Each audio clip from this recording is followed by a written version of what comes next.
Keeping Up with Jones, the Lonnie Jones podcast adventure. I am your host, Lonnie Jones. My wife Jackie and I moved to the city of Huntsville in 1986 for me to be a youth and family minister. I have been a minister since 1980. I have served in this community as a police chaplain assigned to a SWAT team since 1992, and I've been in private practice as a licensed professional counselor since 1998. I'm also an adventure educator and an avid outdoorsman. I dabble in rock climbing and I goof around with Brazilian Jiu-Jitsu. Our life has been full of many wonderful experiences and some just outright adventures. I used to write about those things in a little church bulletin article. So now instead of asking you to read those things, we're just going to talk about them in our podcast. And as we talk about them, we're going to talk about the facts. The facts lead to concepts, and the concepts lead to application. One caveat about the facts is, for the most part, we're going to tell you the facts just as they happened. But every now and then, we're going to tell you the way other people have told us they remember it happening with a little bit of embellishment. It's all good, clean fun and for educational purposes. Thank you for listening, and we hope you enjoy Keeping Up with Jones.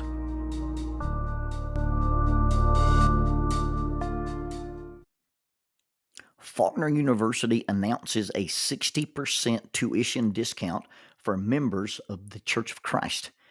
Now, there are some guidelines. This 60% tuition reduction is applicable to adult undergraduate Bible degrees or graduate Bible degrees from the Curley Graduate School of Theology in the VP Black College of Biblical Studies. You must satisfy all admission requirements and maintain satisfactory academic progress. You must remain continuously enrolled, including summers, until the completion of the degree. You must provide a letter from an elder or minister, preferably on church letterhead, verifying that you're an active member of a Church of Christ congregation prior to your initial enrollment.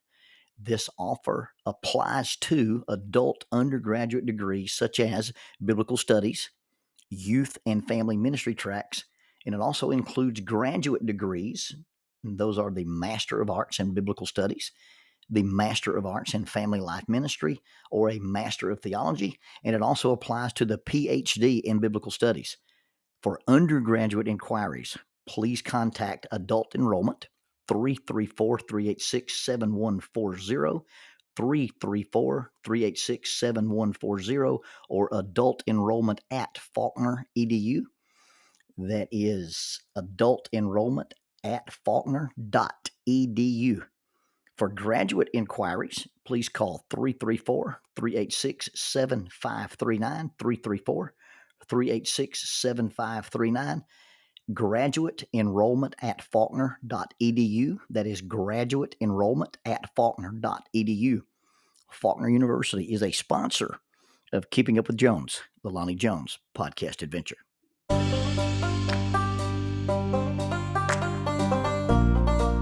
TKM Incorporated in Moss, Tennessee is a construction company that specializes in erosion control, seeding, and soil, hydroseeding, hydromulch, minor excavation, and silt fence. They also provide traffic control and construction signs. Their business is keeping people safe, but their passion, their mission, is they wish that all men could be saved. TKM has adopted the nickname the King's Men because as they serve you, they also serve the King.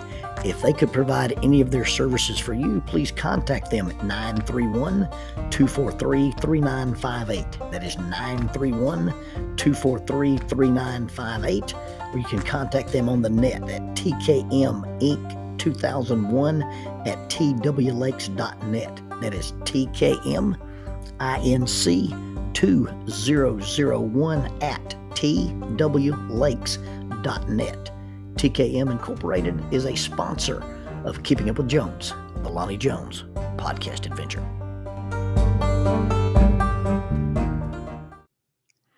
Objects in mirror are closer than they appear.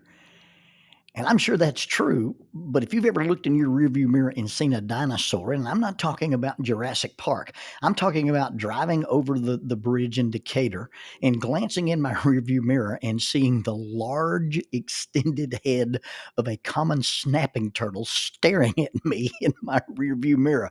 We had been fishing in the river, and I was trying to replace a trophy that I had. Years ago, I caught a snapping turtle fishing, and we ate it, which is very, very good, by the way. And I kept the skull, and I put the head of the turtle in an ant bed, and the ants picked it clean. And I had this really neat turtle skull that I used to sit on my desk and put a letter opener in it. Well, one of the students at Memorial Parkway borrowed it for a science project, and I never got my turtle skull back. And I've always wanted another turtle, and we caught one in the river one night while we were bow fishing. Caught it on the hook and line, and so I was going to take it home, have a little fried turtle, and then go and replace my skull. When we got out of the river that night, I just transferred the turtle from the bucket it was in into the bed of my pickup truck, and so I'm driving home. The sun's just coming up, and I'm driving. I've been up all night, and I'm kind of bleary-eyed and kind of foggy-headed because when you bow fish from dark till daylight. And I'm driving home, and I look up in the mirror, and then here's this large turtle staring at me. Yes, this turtle was large enough that he could crawl out of the back of a small Toyota pickup truck. I didn't know what to do. I wasn't sure if he was going to come in the cab and attack me.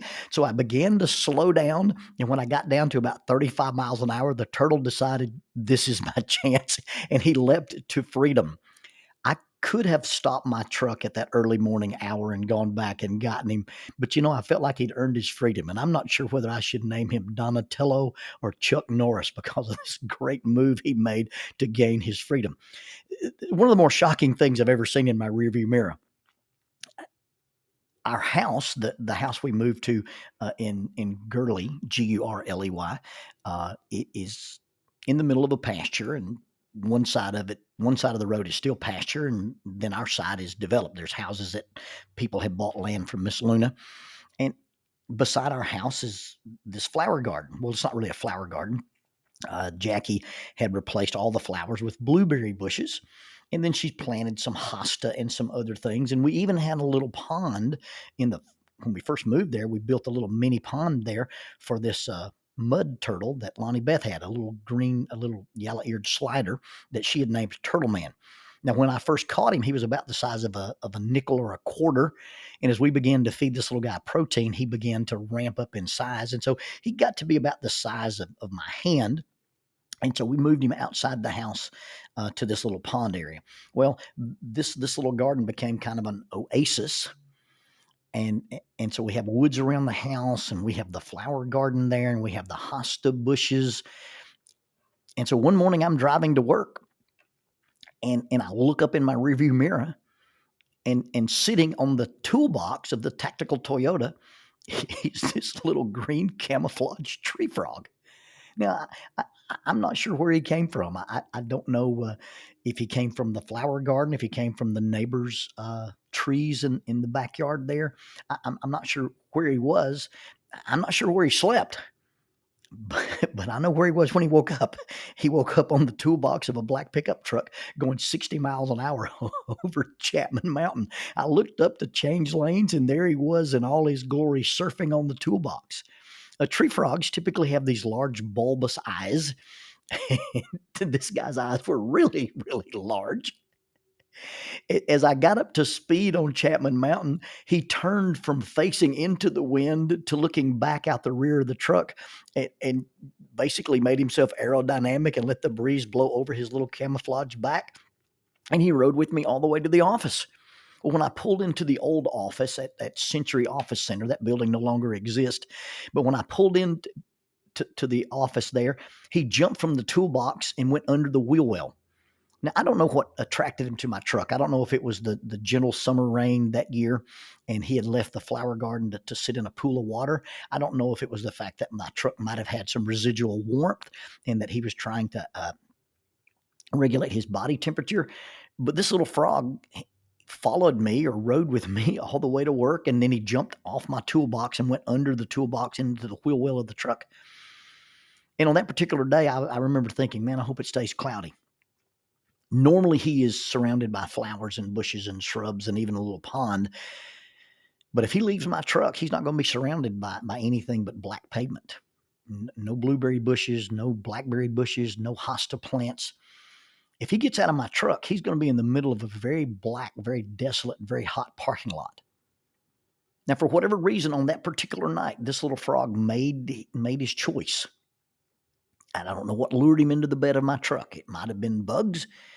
It might have been the water that pooled in my truck because of the rain. Either way, this one little choice this little frog made carried him far, far from home.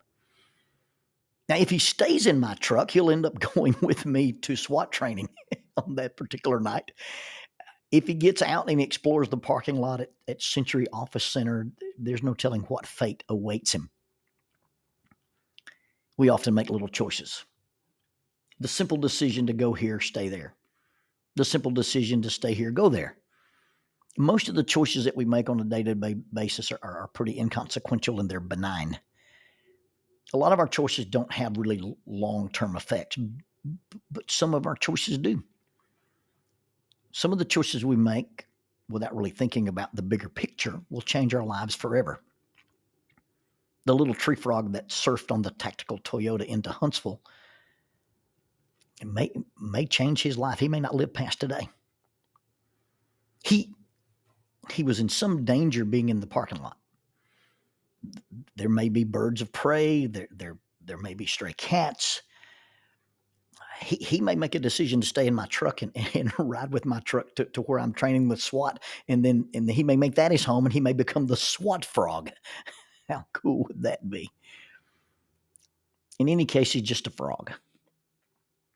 And for whatever reason, and he doesn't have the ability to reason, but for whatever reason, he ended up in my truck and didn't realize he ended up 20 miles away from home. And 20 miles is quite a distance for a tiny little tree frog. My father-in-law used to say if a frog had pockets, he'd carry a pistol and shoot snakes. Well, if a frog could reason, if a frog could think, if a frog could see the bigger picture, I think he would have made different choices. You see, you and I, we have the ability to plan, we have the ability to forecast outcomes, and we have the ability to make decisions. Well, at least we're expected to. You see, our choices affect our futures, and we alone are responsible to a great degree for how our lives turn out. If you read Stephen Glenn's book, Raising Self-Reliant Children in a Self-Indulgent World, he talks about 3 perceptions that we need. Everybody needs the perception of I'm capable, I am significant, and my choices affect my outcomes. I like to modify that to I'm capable, I'm significant, and my responses to the events in life determines my outcomes, not the events in and of themselves. If A is my life, if A is what happens to me, and C is my life, A does not equal C. It's A is what happens to me, B is how I respond to it, my choices, and C is my life, so A plus B equals C. Events plus my response to those events equal my outcomes. We have a generation of victims. We have a generation of learned helplessness, and people like to blame others. They like to blame society. They like to blame the system. They like to blame race. They like to blame privilege. They like to blame God for their lives. And it's just not that simple to abdicate personal responsibility and say, hey, I ended up where I ended up because of some other factor. No, you ended up where you ended up because of some choices that you made. Now, there may be some bad, terrible, unfair things that happen, but you still had to choose how you respond to them. We have opportunities, and every opportunity is a choice. And every choice is an opportunity, and every choice has a consequence. We are stewards. We bear responsibility for our opportunities and our choices. And you got to ask in the short term, where will my choices take me today? And you got to ask in the long term, where will my choices take me today? Are there long-reaching effects of our choices that we're not even aware of? Now, I wish the story about the frog ended here. I wish we could just talk in theory about the choices that a tree frog made. But after having this experience with the tree frog, several days later, I left my office And to my dismay, I found the flat, paper-thin body of a little camouflage green tree frog in the parking lot. Yeah, I don't know for sure if this is the frog that I originally encountered. I don't know if it's the frog that I originally had hitchhike into work with me, but I really think it is. There aren't really that many tree frogs at Century Office Center, and since I only know of one that had a career, albeit short career, as a hitchhiker, I, I I've come to the sad conclusion that the choice to get into my truck was the first in a series of choices that cost the little tree frog his life. He first chose to get out of the flower bed and into the truck bed. And then he chose to get out of the truck bed and into the parking lot, and consequently got into a world that was way out of his depth. You see, those little choices can mean a lot. And it's not getting in the truck bed that killed him. It's not getting out of the flower bed that killed him. It's not getting out of the truck bed that killed him. He could have gotten in or out at any certain other time and lived to be a ripe old age. Frogs get when they're considered to be ripe old frogs. The problem is that this little tree frog, and he lacks the ability to do it, but he lacked a greater worldview. He lacked the ability to comprehend an expanding world that was beyond his ability to comprehend or reason or react to. He didn't know anything about automobiles. He didn't know anything about pavement. He didn't know anything about tall buildings. He just simply made a choice, and probably the choice he made was based on something super simple. No doubt as it got hot in the bed of the truck, he simply did what frogs do. He went for a place that wasn't as hot. Frogs are amphibians. They can't self-regulate their temperature. He got out of the flower bed into the truck bed, and as the day began to warm up, he got out of the truck bed and looked for a cooler, nicer place. But he didn't realize that when he jumped out of the bed of my truck, there was nothing but pavement waiting on him. And pavement's hot in the summertime. You know, he basically made the same decision he made at my house. He decided to hop around and look for something cooler. Now, if he'd stayed in my truck, he might have had a similar fate. He might have had a heat stroke in my truck. But he got out of my truck and got crushed by possibly another truck. I know it was an automobile. I don't know it was a truck. I don't want to place the kind of consciousness on a frog that Walt Disney would have us think they have, but they just aren't that sophisticated. They aren't that complicated. But he didn't comprehend the vastness of the world that he lived in. His worldview didn't go very far beyond blueberry bushes, hosta plants, and a little pond. And then all of a sudden his worldview became the bed of a pickup truck, and when the pickup truck got uncomfortable, he left it. And again, you know, frogs don't have expectations, but he left that instinctually thinking I'll find something cool, moist, shady. But he'd had to go a long way from Century Office Center to find any shade. He'd had to go a long way from Century Office Center to find any plants. And so he ends up outside of the truck on this black pavement. And probably what he did was just simply got under the tire of a car in the shade and waited. And he didn't realize he was waiting on his death. He was involved in a world that his little frog eyes couldn't see and his little frog brain couldn't grasp. And without being just too cruel, he probably didn't even realize he was being crushed. He's in this parking lot and he's sitting under a tire. He's hopping across the parking lot and an automobile comes by, and the mass of a little tree frog is inconsequential to an automobile. The person driving the car never realized there was a frog in the way. He never knew what happened to him. He never knew what hit him. Even if he'd had the ability to have cognition about those events, he wouldn't have recognized it happening to him. It would have just been over so fast. If you're a person who does not acknowledge the spiritual world, if you blissfully only look at the material world and you only have a physical worldview, and you live only in response to stimulus, seek comfort, avoid discomfort, If you live that way, being driven by your needs and your passions and your desires, and you live unaware of a larger, expansive spiritual world, then often that perspective will cause us to be crushed by forces and factors that are beyond our comprehension or beyond our acceptance, because accepting them is really not a matter of intellect. It's a matter of you see these evidences and you just deny them. A world as complicated and well-ordered desires did not occur by accident. So there's something beyond the material world. There's forces and things driving it. And you just have to basically decide to ignore it. If we live merely as quote unquote evolved animals, then we're not allowed to talk about right and good and fair and true, because evolved animals don't have those kind of thoughts. They just live on survival. They just respond to instinct. They're pleasure seeking and pain avoidance and survival driven. You live that way, you ignore the spiritual realm, you ignore the kingdom of God. And then just like that little tree frog, you go through life like a little dumb animal. Paul uses the phrase as brute beast. If you only follow the natural thing to do, then you'll end up being moved, transported, carried away, and even crushed by forces that either you never knew existed, or at least you failed to accept or failed to admit existed. See, from a little frog brain and little frog eyes, the point of view is water, heat, shade, comfort, survival.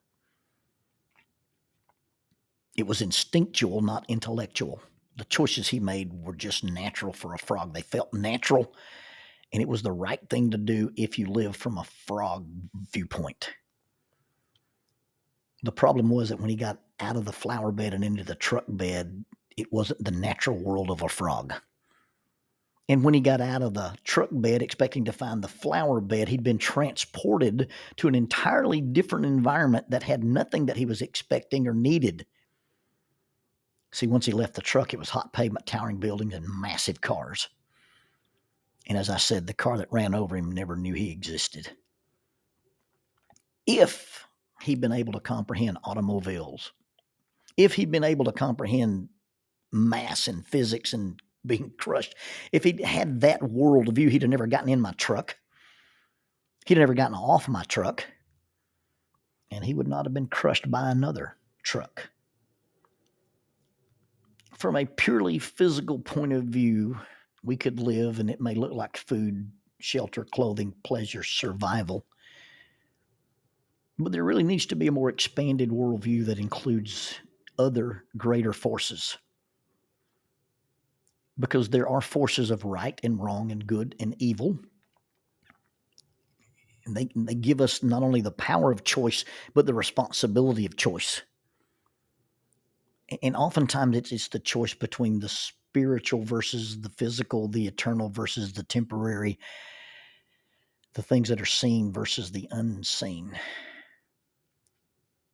If you make choices oblivious to the existence of those forces, you make choices oblivious to the expanded worldview, then the choices you're making are from a very, very limited information, and they make for a very poor choice making.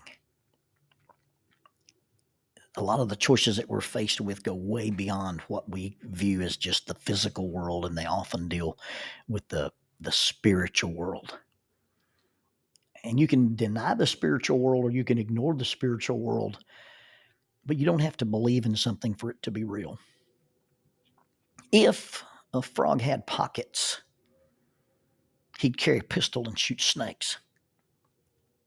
If a frog had cognition, he'd make different choices. If a person realized you don't have a soul, you are a soul. If we made that realization as people, then we'd make choices not based on the physical, temporary, mortal worldview, but rather from a perspective of a spiritual, eternal, and an immortal worldview. If this little frog had simply had the ability to look at the vast world he was jumping into, if he'd looked before he leapt, if he just simply asked, what am I getting out of and what am I getting into? What will this choice get me and what will this choice cost me?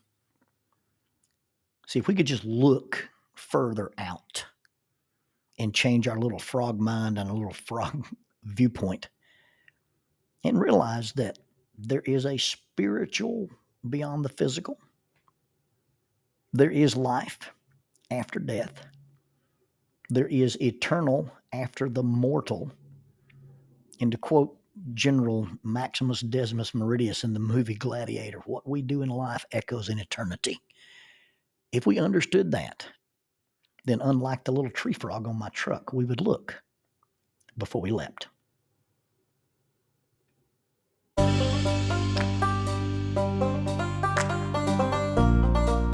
The mission of Heritage Christian University is simple.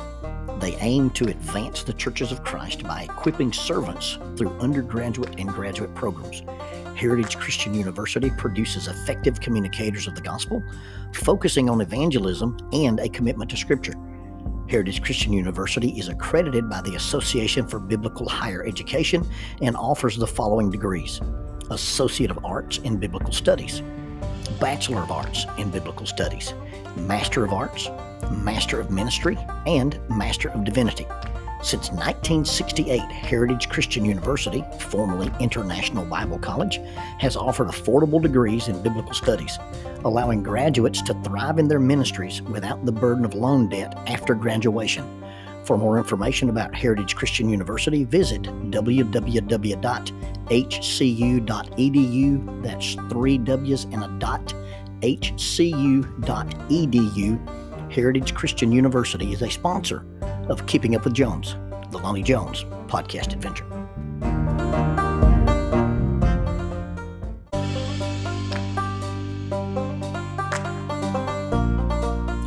Using the tool of shortwave radio, World Christian Broadcasting literally covers the world every day with the gospel. They use 2 large curtain antennas. One is located in Anchor Point, Alaska, and the other in Madagascar. They send out messages that are recorded at their international home in Franklin, Tennessee. They make available 40 hours of broadcast every day. The broadcasts are made in English, Chinese, Russian, Spanish, Portuguese, Korean, English for Africa, and Arabic. They would love for your group to visit them. You can bring your ladies group, your youth group, or your men's group. Just give them a call at 615-371-8707. 615-371-8707, or you can go to 3 W's and a dot, worldchristian.org, find the donate here button, and make a financial contribution to support this work that literally covers the world every day with the gospel. World Christian Broadcasting, in cooperation with Keeping Up with Jones, the Lonnie Jones podcast adventure.